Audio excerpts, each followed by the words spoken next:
Halo, perkenalkan nama saya Lulu Zahira dengan NIM 77652 dari kelompok 2 di kelas Media Youth and Popular Culture. Perkenalkan, nama aku Azra Aura Humaira dengan NIM 76107. Semua, perkenalkan nama saya Darren Jaya dengan NIM 000000929987. Halo semuanya, di video ini kita nggak mau marah, bukan juga ceramah, cuman mau ngobrol dikit aja, santai.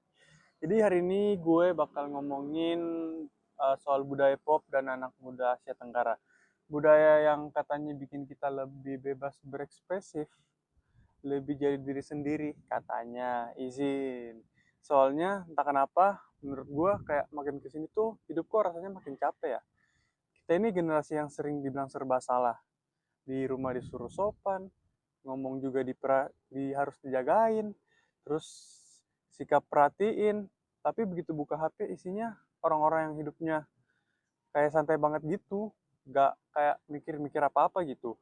Dan di satu sisi dibilang jangan aneh-aneh, di sisi lain harus beda dong, jangan gitu-gitu aja. Lah, jadi maunya gimana? Beda, tapi jangan terlalu beda. Katanya anak muda harus bebas, tapi bebasnya ada syarat. Boleh berekspresi, asal jangan bikin orang rumah kaget. Boleh milih jalan hidup sendiri, asal masih bisa dijelasin pas ditanya sama keluarga. Sin. Kita tumbuh dengan nilai yang ngajarin buat mikirin orang lain. Ngomong pelan, nolak secara halus, senyum walau capek. Bahasa kita bukan cuma buat ngobrol, tapi buat jaga perasaan dan gimana cara kita jaga suasana. Masalahnya apa masalahnya apa ya? Tiap buka HP, isinya standar hidup orang lain. Ada yang kelihatannya yakin, ada yang hidupnya rapi, bahkan yang kayak udah tahu hidupnya mau kemana. Dan pelan-pelan tanpa sadar kita mulai nanya ke diri sendiri, gue kurang berani ya? Atau emang gue aja yang salah hidup? Benturan ini menurut gue makin kerasa pas semuanya pindah ke ruang digital. Tempat kita harus ngerangkum diri sendiri dalam bio, caption, terus harus santai, tapi jangan kelihatan gak niat. Harus ramah, tapi jangan kelihatan terlalu berharap. Makanya hal yang kelihatan sepele itu kayak seperti dating apps menurut gua jadi ribet setengah mati. Katanya tinggal swipe, nyatanya ngebuat kepala muter dulu. Nulis bio mikir, balas chat mikir, balasnya kelamaan, mikir lagi. Ternyata jadi manusia di internet tuh perlu banyak pertimbangan menurut gua. Di dating apps, kita bukan cuma nyari orang lain. Kadang kita juga nyari versi diri kita sendiri yang paling aman buat dikenalin sama orang lain. Dan mungkin di satu sebuah potret anak muda hari ini kelihatan hidup di antara nilai lama dan tuntutan baru. Di antara sopan dan bebas, di antara pengen jujur dan pengen diterima. Dan kalau misalnya hari ini lo ngerasa, aduh gue capek banget nih, mungkin bukan hidup lo sebenarnya yang lagi bermasalah. Bisa jadi lo cuma lagi kecapean buat nyoba cocok sama terlalu buat banyak standar. See you. Kayak kalian nyadar gak sih iklan-iklan kecantikan nih khususnya yang ada di Indonesia itu kayak template banget sama iklan-iklan yang ada di luar negeri nih. Semacam copy paste kali ya. Kayak modelnya tuh selalu pakai orang-orang yang kulitnya putih, terus langsing, rambutnya lurus. Kayak kadang tuh gak menggambarkan Indonesia banget gitu loh. Bahkan kadang ada beberapa iklan yang gunain artis Korea buat brand ambassadornya dia sendiri nih. Padahal ya, di Indonesia itu kan kecantikannya beragam banget nih. Mulai dari kulitnya agak tan skin, terus tuh bentuk tubuhnya juga bermacam-macam. Tapi ya yang ada di iklan ya itu lagi. Kalau kata WJT Michelle sih, gambar itu nggak selalu netral. Image juga bukan cuman cerminan dari realitas, tapi alat yang membentuk cara kita dalam melihat dunia. Nah, jadi kalau bisa dibilang, iklan itu bukan sebagai ajang jualan saja, tapi dia juga menjual bagaimana cara kita sebagai manusia melihat dunia. Nah, dan sayangnya, Yang dijual itu hanya dalam satu versi doang nih, yang tadi, yang putih, kurus, rambutnya lurus. Sedangkan yang lainnya kayak minim banget gak sih ada di iklan-iklan Indonesia? Tapi ini semua kan cuman iklan, pasti banyak banget nih yang direkayasa atau manipulatif. Kata siapa cuman iklan, guys?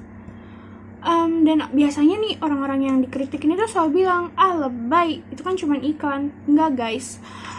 Dan menurut John Bird sendiri bilang cara kita melihat itu mempengaruhi bagaimana cara kita untuk berpikir dan hidup. Betul?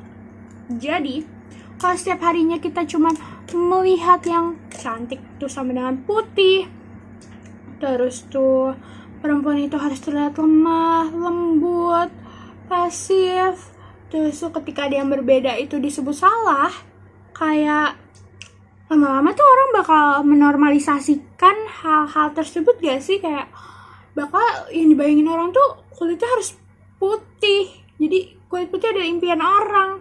Terus tuh kayak kalau kita bobrok dikit tuh pasti orang selalu nganggepin negatif ujung-ujungnya. Padahal Stuart Hall sendiri menyebutkan bahwa representasi media bukan sebagai refleksi realitas, tapi hasil dari konstruksi makna. Jadi artinya sendiri, iklan bukan hanya sekadar tontonan saja, tetapi menjadi alat normalisasi di dunia sekarang. Gitu deh guys. Dan disinilah visual culture bekerja, di mana mengatur apa yang pantas dilihat dan apa saja yang tidak pantas dilihat. Udah lah ya guys, roastingan itu aku capek banget gitu kan ya. Cuma aku pengen nyampe ini. Video ini tuh bukan mau menyalahkan iklan-iklan yang ada, bukan buat nyerang iklan-iklan yang ada, tapi aku tuh pengen nyadarin gitu ke kalian, kayak kecantikan yang ada di iklan, standar-standar kecantikan yang dibuat akibat oleh iklan-iklan tersebut, itu tuh diciptakan bukan buat kodrat kita harus percaya gitu. Jadi kayak masalahnya tuh bukan kayak kenapa kita nggak cantik, kenapa kita nggak putih, kenapa kita nggak kayak orang-orang yang ada di iklan itu. Tapi masalahnya ada di kenapa iklan cuman mau nunjukin satu kecantikan. Padahal di Indonesia tuh kecantikan beragam loh guys. Kalau ditanya apakah ini karena soal kuasa, uang, dan juga sejarah, ya kalau itu sih aku cuman bisa tutup mata ya guys ya. Ya udah sekian guys. Masuk ke topik pertama ya guys.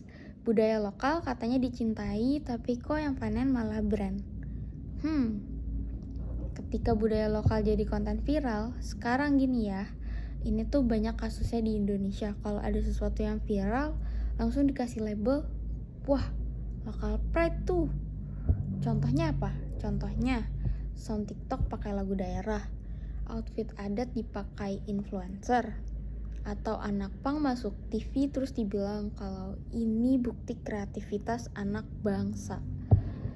Tapi pertanyaannya, yang viral siapa? Yang dapat exposure siapa? Yang dapat duit siapa?